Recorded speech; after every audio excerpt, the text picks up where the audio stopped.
clients are like, well, I'm paying you $1 million, so you should jump when I say jump, or you should return my phone call after hours. But the reality is that $1 million is going towards their materials, the trades to build the house. You know, the builder might only be left with 15% of that money. The ones that actually got to me the most were the ones that were along the lines of, but he's the builder and he makes all the money. Yeah. The misconception around what I give and my value.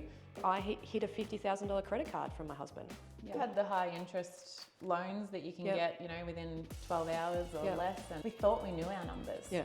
But we're not trained accountants. It takes so long to make money too. I remember someone saying, your business should be making money within 5 years. Yeah. And I remember thinking, oh God, we're at 7. We're at 7. What am I doing wrong? And I would get off that phone and think, it's not just me. I'm not alone. You sleep a little bit better at night knowing that you're in it together. I go to a lot of things, networking events, and I'm the only female sitting at the table. I was like,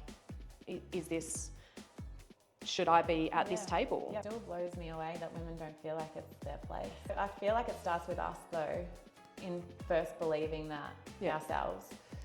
Geez, Emma really knows what she's doing, doesn't she? But it took a really long time. Don't underestimate what you're doing, because I think it's going to take women like you to bring us all together. For this episode of Women Behind the Build, I finished my chat with Emma Jackson from the previous episode.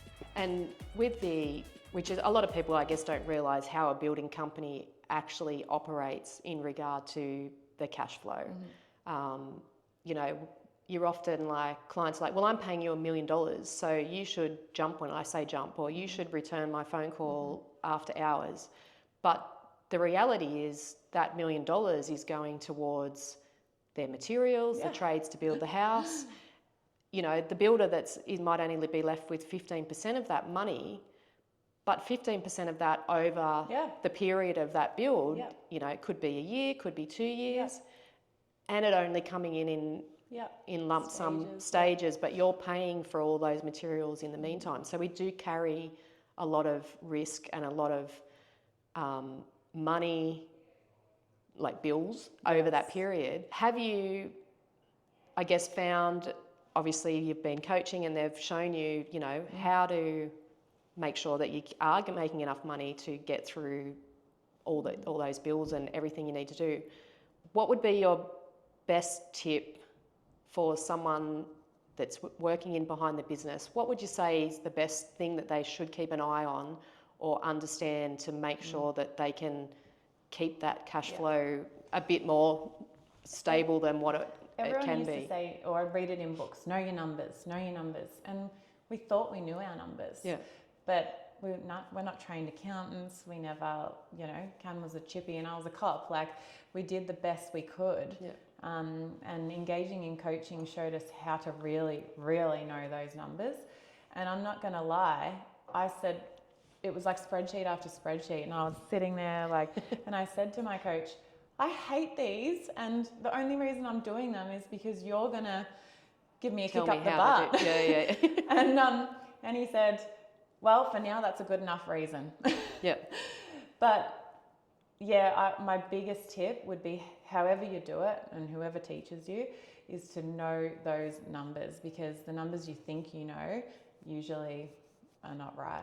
Yeah. And because of that large sums of money that we're working with, you know, you can get a progress payment of $200,000 at a time, which a lot of that obviously is going back out, which is what a lot of new builders get caught with. They see that $200,000 in their bank account. But in the next minute, they've gone out and bought a new $150,000 Ram truck because they see that as themselves, because they aren't seeing those numbers or understanding that $200,000 really is only 15% potentially of that left over. Yeah.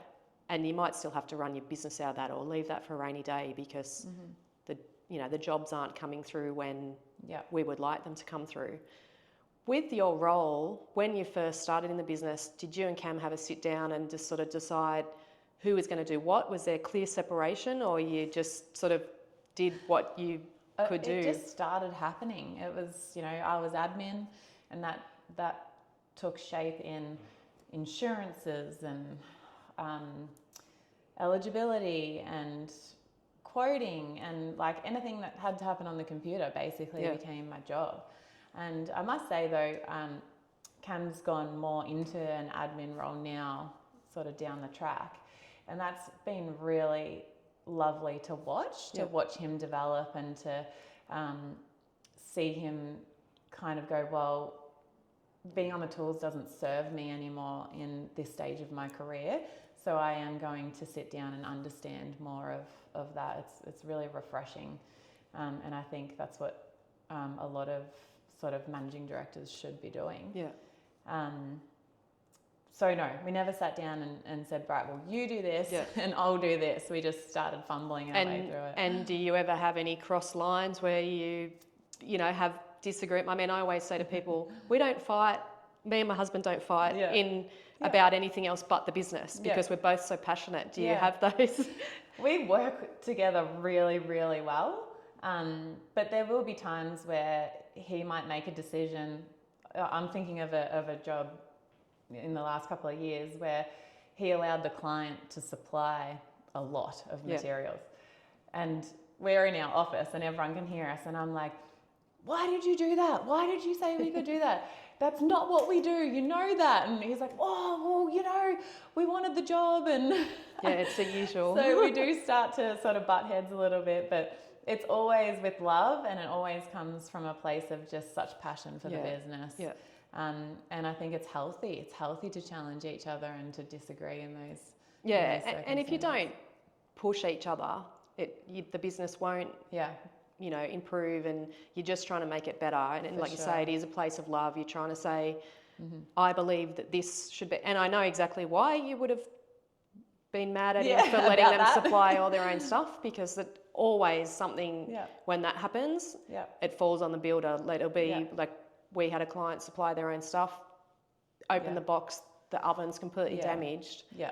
And then there's the argument, well, who damaged it? Yeah. Did it come like this? Exactly. Did we do it?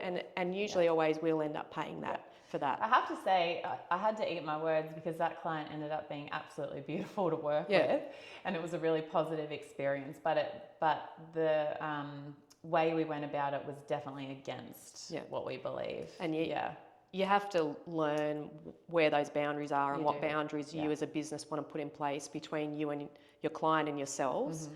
And we do that to protect not only our own businesses, but also to help protect the homeowner. Yeah. And often the homeowners don't understand why we're putting those. Mm-hmm.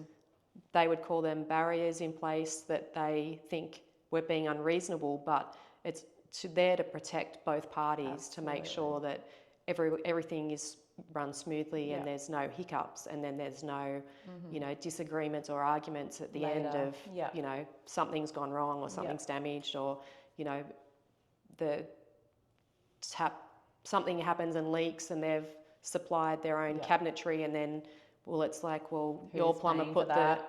So who's paying for it? So there is those boundaries in there for a reason. From when you started to now, because obviously you've had a lot of growth both in your business and personally, is there anything that worries you anymore, keeps you up at night? Like, I guess that shifts from when you start to now. It's shifted so much. Like early days, because I was so heavily involved in the quoting and the clients, I took on all of that, all the clients' emotions and just everything that went on in that space. But building the team, I've been able to step away from front of sales. So I work more in the the processes and the marketing and what their experience is like when they get with us. But I don't sit in the meetings and have that communication back and forth. So I'm not taking that on. And I think once I was able to let go of that, work became a lot more enjoyable. I could focus on the things that I really enjoyed. And you mentioned their systems. So that becomes a big thing when you're trying to grow your business and you're trying to step out of the day-to-day role, and Cam as well. I've got a bit of a bugbear, I guess, with a lot of the industry pushes to say the builder needs to get off the site and he needs to go into the office. And when you're a small building business, when it's just both of you starting out, I've found a lot of them end up in trouble with that because they've got no systems in place. Mm-hmm. So they don't have a system in place. Mm-hmm. A supervisor walks in, and mostly because So the builder knows that he can train a supervisor, whereas he knows that he can't necessarily train you how to work in the business because he's not really knowing how to work in the business himself because he's a builder.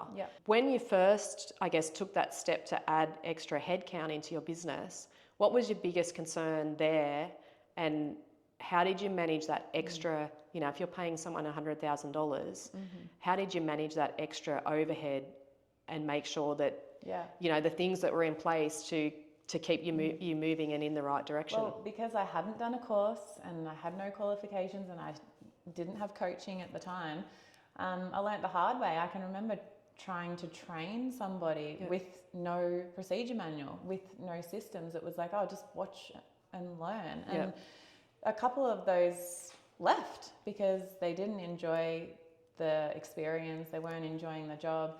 And so I remember deciding I had to write procedure manuals and thinking, oh, this is the most mundane thing, but it's got to happen. Like you have to have procedures, not just procedure manuals, but your, you know, quality control systems and who reports to who. And like, it's got to be so thought out and really meticulous and planned. I would say that that's one thing coaching gives you. It's like how to put systems in place so that you can sleep at night and it all just run the way it should. And when you first started putting those into place and getting the extra team members in, were they seeing you as their boss, or were they seeing you as what we often get referred to as the builder's wife? I feel like my team's always been pretty good at respecting me as a leader and a boss. But there's definitely been a couple where the lines have been blurred, and that's hard because you are a wife and you are a mum, so you can relate on quite a personal level, and you can have those really beautiful conversations and you can give a little and you can be vulnerable, but then when you do have to turn around and be the boss, that's really difficult as well. So it is a balance, but as we've built the team and hired, you know, a building manager, they report to the building manager, so it's become easier. But I do have a few, like I will never add my employees on Facebook or Instagram. I do have a couple of boundaries like that now. And what do you feel about the general term of builder's wife? I hate it. I don't hate it. I'm really proud to be a builder's wife. But I just think that term in general just comes with a stigma or assumptions, for sure. And we relate to it because that's what we get called, but we don't really like to be called that.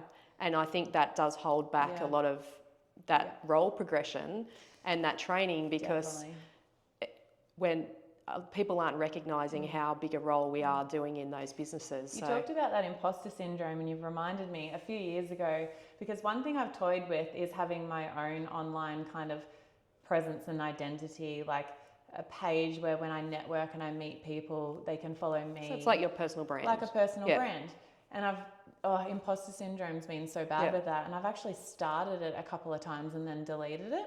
And it's so funny that you asked me, because I started one called Not Just the Builder's Wife. And I ended up getting in my head and thinking, oh, well, that sounds like I'm annoyed. Like, you know, I sort of didn't resonate with the title anymore. But the page I started sharing like the books I was reading and what I was learning. And like, I really wanted to show people what I was giving and what I knew and how I was valuable. And I ended up deleting that page because I just was like, well, no one will care. Which is disappointing. It's silly. And you know, but even now people still say, Em, what's your personal brand identity? And I'm like, oh, I don't know.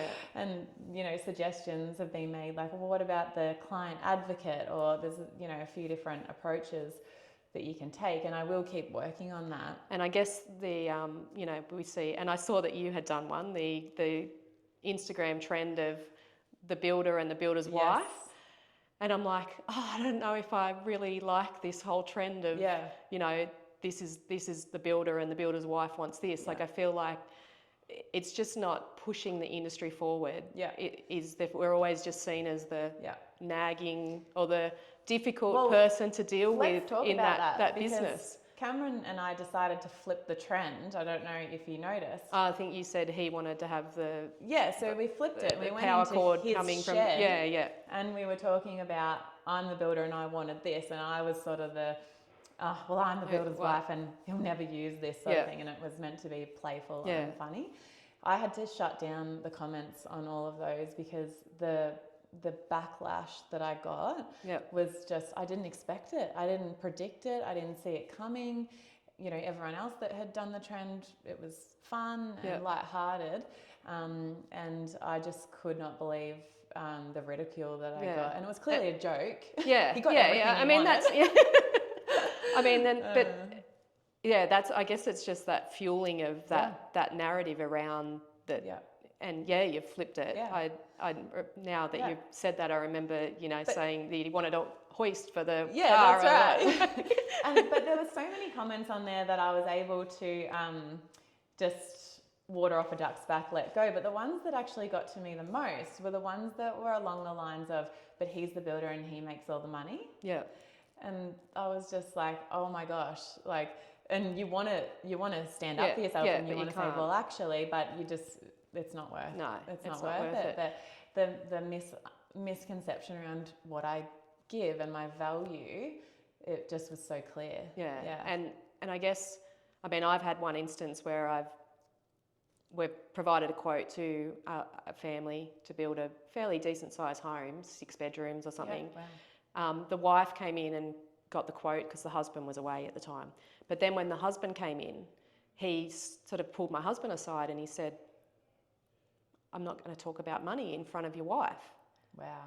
And luckily, because my husband's very it's your business, you belong in the business, yes, you're entitled to all the recognition and everything. So he just said, well, if you can't talk to her, you may as well walk out the door. First red flag, it's not going to work. Yeah. And that if you haven't got that person behind you that's backing you and going, you belong here. My dad was heavily in the building industry, would take me out on building sites. So I'd been around building and in my heart I knew that that's where I'd be, and I got directed off that because of that whole, and I've come back around to doing that. But just bringing that spotlight onto what you've just spoken about, that, it's like we're not valued or we're not giving enough to the industry, that we're just the one sitting, in behind. I go to a lot of things, networking events, and I'm the only female sitting at the table. It still blows me away that women don't feel like it's their place. And when I first started doing some business coaching, when we were in the same position, the business, it was back in like 2013, the economy wasn't great. We were having to work away in Brisbane, so we were having to travel 3 hours to get work because we're in a regional area.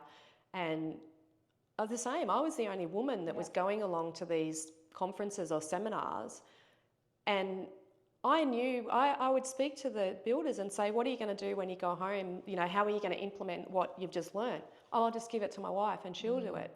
But then they would take that back with no context whatsoever to the wife and say, oh, this is great, do this. They're all excited about it and they know that it will help their business, but then she's not got the context or the understanding, so then it doesn't get implemented. And the same with a lot of those industry associations, master builders, you don't see the wives going along to the events that they put on to learn about, what's happening in the industry, what, rules and regulations are changing, because those wives are the ones that are usually making sure, if there's any safety stuff that's changed, you're usually the one that are having to be the one, like silica dust, you're usually the one that's going to have to put the paperwork out, put it in your swims, do whatever.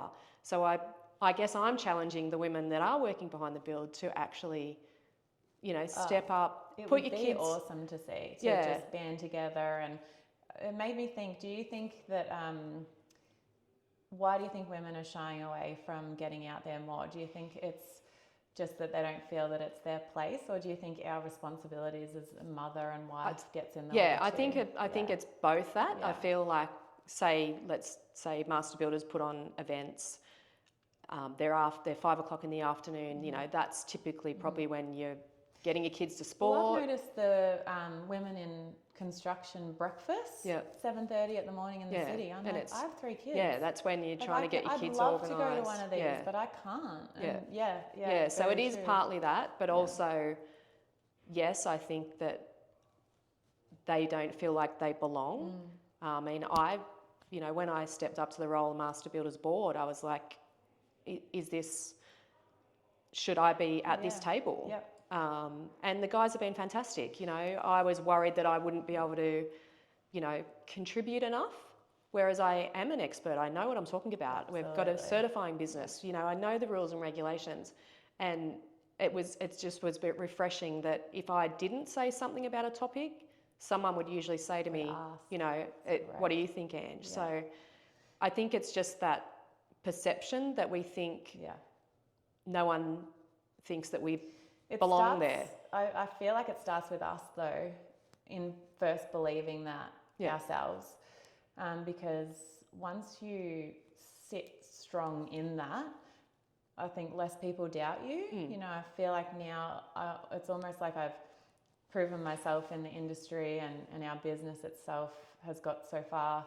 People now are sort of like, geez, Emma really knows what she's doing, doesn't she? But it took a really long time for that kind of reception to start happening. And if we can try and shorten that time frame by having a course or a job description or something that we can step in instead of making all these expensive mistakes. Like, I don't know if you have or had similar, I guess, story. I hit a $50,000 credit card from my husband. Yeah. Because our business was struggling, and this came up that I could get it, and I was like, I'll just get that for our back pocket. And I had to use it. I had to use it to pay for food on our table. We've had the high interest loans that you can get, within 12 hours or less, and they're at 24%, and next minute you're trying to pay it off, but you need the money, so you're redrawing on it, and it's just going back and forth. It's just an endless cycle. It was endless, and that's a long time ago, and that's out of our lives now. But I think it's very important to share that we didn't get here without taking risk, and also without not always knowing what we were doing. And if we can shorten that and make it, because we don't talk about it. We do not. The building industry, for some reason, don't talk within each other. We don't. It's like you think, I'm going to take your competition. I'm going to go and take your job. But the reality is, there's plenty of work out there for everyone. Absolutely. And everyone offers something different. So usually a client's coming to you for something that you offer different from another builder. So I don't see us as competing, but it's very much that everyone sees the industry as competing. There's always enough work to go around. Yeah. There really is. And some of my best, most valuable connections have been with other builders. Yeah. Like, I remember reaching out to a builder more in the city, and he does more development stuff. I think they might do like 30 mil a year sort of thing, which is a lot bigger than us. Yeah. And I remember when I sort of reached out to him, I was like, why would he want to talk to me? And he was just very receptive. And now he picks up the phone and he's like, how do I do this? Yeah. And it's like, oh my gosh, like, he's asking me, and it's lovely. And we bounce off each other. And it is. I mean, if everyone shared the struggles that we do have behind the scenes, the cash flow issues, the staffing issues, then I guess then you've got your radar up, and you can see that thing coming before it knocks you off your feet. Whereas before, it's just like, oh my God, I would never have seen that coming. I mean, just stories from clients, even things that I've had a client that complained about the carpet join, like, where in your right, like, how would you ever like think that that's a problem? And we had to replace the carpet, and that cost us money. Yeah. And don't you think there's power in vulnerability as well? When we don't share, we feel alone. Yeah. But when you have a relationship where you feel comfortable to be vulnerable. I remember, around COVID times, it was bloody hard time to be a builder. And we'd call each other and just whinge. Like, I'd hate to hear our conversations now, but I would get off that phone and think, it's not just me. Yeah. Like, I'm not alone. And there's just and you sleep a little bit better at night knowing that you're in it together. And that's what we don't do. We don't share. Yeah, we don't share. And there's no reason not to, so if people can share their experiences. You know, I talk about putting people on your shoulders and pushing them higher. The more people we can get above us, like the next generation of builders, they shouldn't be starting at the bottom like we do. They should be getting the knowledge from, you know, the people that are above them and pushing them up higher to make the industry go further, to make it better. Yeah. But it's all just like we all just start at the bottom.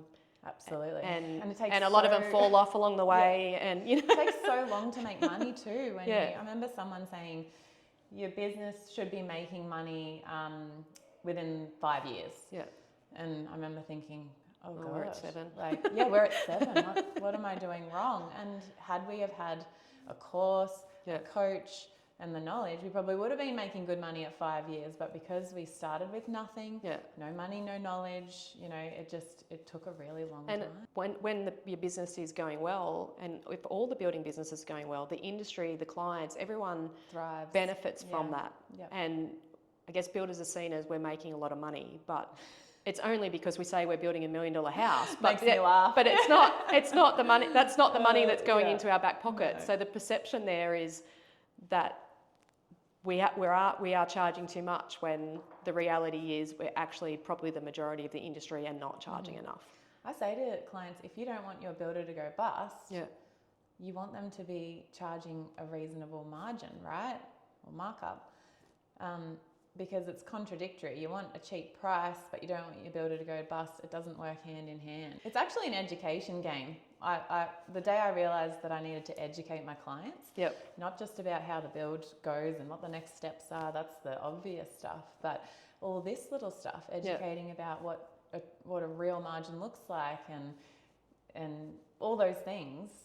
Once you can educate them on that, then it becomes a lot smoother. And also, like in my book, you've read that, I talk about a lot about the client experience, because if you can educate the client to what to expect. I once had a mentor that had said, just tell them everything that's going to go wrong. And I was like, oh, do I really want to tell them what's going to go wrong? But when I actually started telling them that could go wrong, or that expect this thing, if it happened, they were expecting it.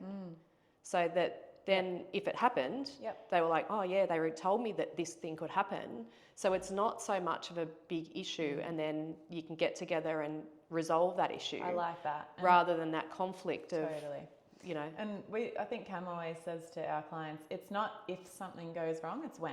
Yeah. It's building. It's literally craftsmanship of about 50 different people trying so to many craft people an to art manage together, and something's going to go wrong, and it's about how our team manages that. Yeah, something will get missed. You know. My husband the other day rang me, have you got the lights and down lights? And I'm like, oh, no. Why? Oh, the electrician's on the job. Oh, okay. Like, no one reminded me. Like, I mean, there's always going to be something, because you usually like how many houses would you be juggling at one time on site? Usually 6 to 10. Yeah. And you know, we're always looking to increase slightly, but 6 to 10, and some of them are multi-million-dollar jobs. A lot of them are your more common medium-sized jobs. But as much as you've got your systems and everything in place, we're human. Yeah. We are human. Yeah. And there might be things on a project that's new that we've never done before.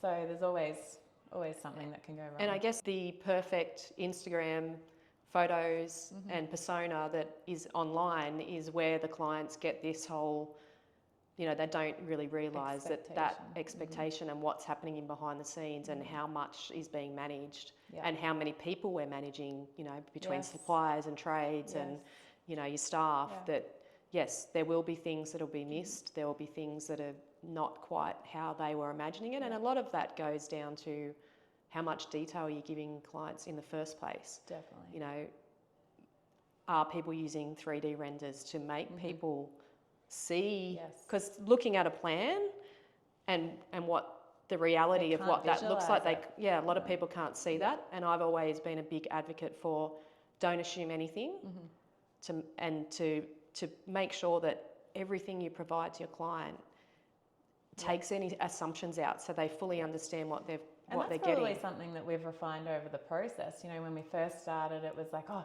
don't worry about it, we'll just figure that out on site. Now it's like, no, we want We want as close as possible, every single selection locked in and made before we go to construction. Now, there's going to be some circumstances where change of mind or maybe something's not available. Which you work with that.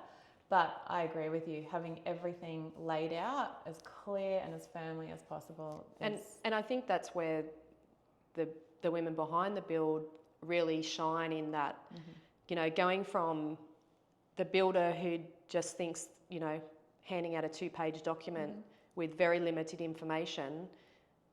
And I understand why that a lot of them do that, because there's no clear line of to what the client's getting, and then they feel like, well, I can just say that wasn't that sort of thing. Hide in it, whereas women sort of have that, they want more detail, they want everything to be shown to them. When you first started developing that, was there pushback from the builder? In what respect? So a lot of builders, you go from a 2-page quote and then realise, well, maybe I need to be providing more information and more detail. Then a lot of them push back and go, but it's too much information. Was there any pushback there from going from potentially not as much information to giving too much information? I feel like it's always been well received. We give a 60-page document, you know, not just your quote categories, but your specifications as well. And we've always found that more is better, because they go to the next builder who does have a 2-page document and they're like, oh, but with these guys I understand everything, but with you I'm not quite sure. So we've found that it's always worked in our favour. Maybe time. One thing that clients don't understand, they're like, oh, but he can give me a quote in a week. And we're asking for 3 or 4 weeks, because we want to make sure that it is accurate. We want to send, yes, you can do takeoffs for some things, but a lot of it we want to send out to our trades and ask them and get their pricing. And we have had a lot of pushback from people saying, oh, but you take too long. I understand clients, they want everything immediately. They're wanting that information, you know, as soon as possible. They're excited, they want to build their house. But like you said, the reality is, and especially, I guess, in the environment since COVID that we're working in, the prices have increased so much that a lot of the builders have no idea what anything costs anymore. No. You know, previously you knew the prices would only probably increase 5% each year. So a square metre rate was pretty safe. It was, so but now that the things have gone up, it's fair to everyone to let that process happen, as in to the client and the builder. Because if the builder underdoes it, the client potentially ends up with a substandard quality, or the builder not even making it through the job. Everyone suffers. So it's so important to have all that information. But I guess the question, going back to what did you get any pushback from the builder, was because a lot of them sort of go, oh, it's too much information, the client's going to be overwhelmed. And I guess my pushback was, I don't care, I've given them all the information. If they don't read it, that's fine. But I know that we're covered, and that we know as a building company that everything is covered and the client's getting what they're wanting, 100%. Than being a bit light on and not getting it. So we have a process where we have to review all the quotes before they're delivered. So the estimator does them, then they come to management, to Cam and I. And Cam will look heavily at the numbers, make sure that's all making sense. And I'll really look at not just the spelling and punctuation, which I'm a bit of a stickler for, but you know, is the excluded items listed? Yes, as excluded items. Like, it's that are we covered mentality, because it's just so important that the client knows what they are getting and what they're not getting. And that's a big thing you brought up there, the exclusions. So that's another thing that I push builders to add is, if you're not including a driveway, you're not including a driveway, because they just think a house has a driveway. But if you're not including it, so that's where the disputes happen. So I guess I'll finish on what's been the thing that you've been most proud of working in the industry and in your building company. That's really hard to nail down. I guess what I didn't realise was going to happen was I found a bit of a love for sales psychology and how to sell and how to market yourself and why people buy what they buy. And so personally, I'm really, really proud of just the processes that I've implemented within the business that has fundamentally improved the client experience, but also just taken our company from strength to strength. Yeah, and that is a big thing, and people don't realise about the sales. Like you are selling your service, you're selling your business. Yep. It's obviously how you get your work. If you can't sell very well, you're not going to have enough work. They say if you know how to sell, you can sell anything. Yeah, and I'll tell you a funny story. I went to a conference in America, and there was some people doing a bit of guerrilla marketing, so promoting their business. And this girl came over to me and she said, "Do you want to learn about high ticket sales?" And I said, "What's high ticket?" And she said, "Oh, $2,000. And I said to her, okay. I sell things over $1 million." And she just sort of scurried away. So they're thinking that sales is something that is very, low ticket thing, but we have to learn as builders to sell big ticket items, and it does take a while to learn that craft and see how it all fits in. But I think a lot of it came back to, for me, for sales, was understanding the client and making sure that process that they're going through is going to be as easy as possible, because we do take on all their stress. We do hold a lot of risk and their stress and emotion through that process. So if you can get that process nailed down well enough that you are thinking about them, not you, it makes it so much easier. It's potentially the biggest spend of their life. Yeah. And it's your job to make them understand everything and feel safe in that spend. Yeah, it is. It's a huge investment. It's not. I mean, I've had clients that I've said, "Come in and I want to present the quote to you," and they don't want to come in. They just want it emailed. Rule number 1. Yeah, exactly. Only present in person. Yeah. And I said to her, "You're not buying a loaf of bread. Like you just don't come in and grab it off the shelf." And I said, "If you don't have the time to come in and sit down with us so that we can explain the process and what we've included and how that will work, then don't worry, I'm not going to give you your quote." I was going to say, but just so it can be quicker, just flick it through tonight and we'll come and see you tomorrow. And we're just like, we'll see you tomorrow. Yeah, but it's not going to happen. And that's the thing, people don't realise there's so much nuance in building that, you need to be able to sit down, explain the whole process, explain what you've included and why. You can see the pushback at certain points from clients so that you can address that with them, rather than them going away, thinking, I didn't, whatever. Yeah, because they'll just flick to the back page and look at the number. Well, I actually start there. You start there? Yeah. Because I know that's all. Yeah, exactly. That's what they want. They want to know the price. So I'll just give them the price straight up. Yeah. Usually the reaction is not what they want, because usually it's more than what they want.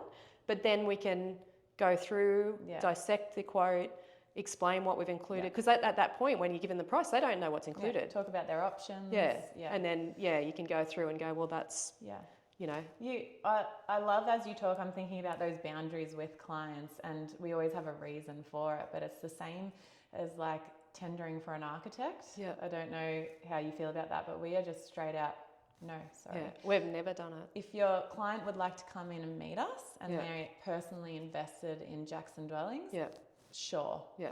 But they'll be paying for the quote like everybody else. Yep. And most of the time they don't come in because they're not invested. They just want the architect to just go get pricing. Yep. And standing firm in those boundaries, it can be hard. Yep. If your pipeline's not full, you need another contract by, July, whatever it is.